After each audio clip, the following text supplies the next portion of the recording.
They say you should never ignore the strange things your gut warns you about. Sarah wished she had listened before it was too late. It started a month after Sarah moved into her new neighborhood, a quiet street lined with tidy homes and perfectly manicured lawns. Sarah thought it was the perfect place for a fresh start with her 6-year-old son, Max. Her husband had left them, and she needed a clean slate. It was peaceful, too peaceful maybe. The lot across the street had been empty for years, according to the neighbors. No one's ever been able to build there, Mrs. Haddock, the elderly woman next door, had told her. Permits fall through, builders give up. It's cursed if you ask me. She had laughed, but her eyes held a flicker of unease. Sarah didn't believe in curses. She wouldn't, not back then. One night, as Sarah was putting Max to bed, she heard it for the first time. The sound of hammering, rhythmic and steady, as if someone was building something. It was almost 11 p.m., far too late for construction work.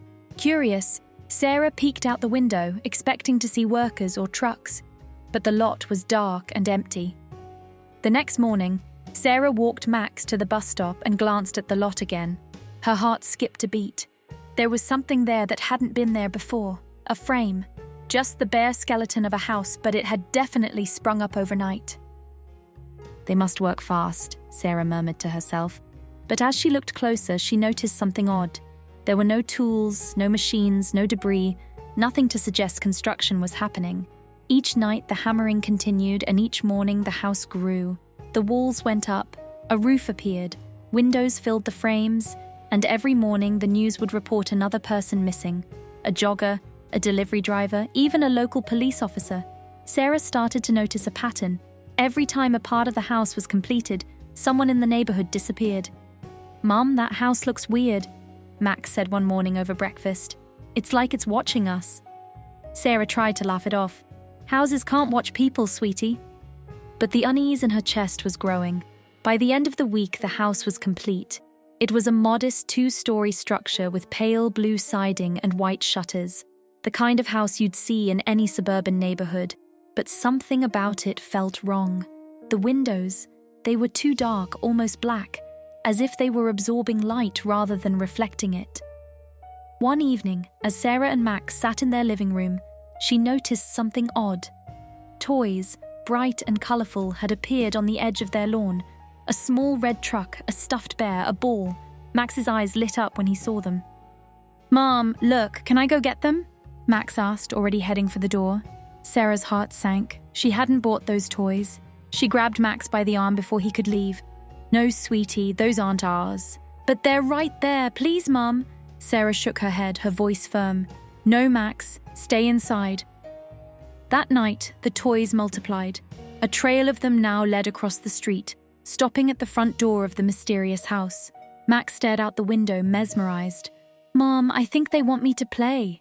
Sarah felt a cold dread settle in her chest. "Max, don't even think about it." She pulled him away from the window and locked all the doors. At midnight, Sarah heard it again, the hammering. But this time, it was followed by whispers, faint and haunting. "Come play, Max. Come outside. We have toys for you." Sarah rushed to Max's room, finding his bed empty and the window wide open. Panic surged through her as she bolted outside, barefoot and clutching a flashlight. She spotted Max halfway across the street, clutching the red truck. "Max, stop!" she screamed. He turned, his face pale, his eyes wide. "Mom, they're calling me." The house's front door creaked open, revealing nothing but darkness inside. The toys glowed faintly, leading Max closer.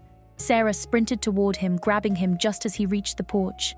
The whispers grew louder, angry now. "He belongs to us!" The shadows in the windows writhed violently, their shapes pressing against the glass as if trying to escape. Holding Max tightly, Sarah ran back to her house, slamming the door behind her. The hammering stopped, replaced by an eerie silence. The next morning, the toys were gone, and the house appeared lifeless.